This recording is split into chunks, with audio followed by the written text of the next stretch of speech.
ఉగ్రవాదాన్ని అణిచివేయడానికి ప్రధాని మోడీ గారికి కేంద్ర ప్రభుత్వం తీసుకునే ప్రతి చర్యకు మేము అండగా ఉంటామని ప్రతిజ్ఞ చేస్తున్నాం।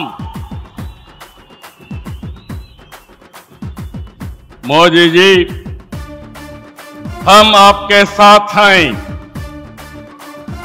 आंध्र प्रदेश के 5 करोड़ लोग आपके साथ हैं। पूरा देश आपके साथ है। ఒకసారి గట్టిగా చెప్పండి, వందే మాతరం, వందే మాతరం, వందే వందే వందే। भारत माता की, भारत माता की, भारत माता की।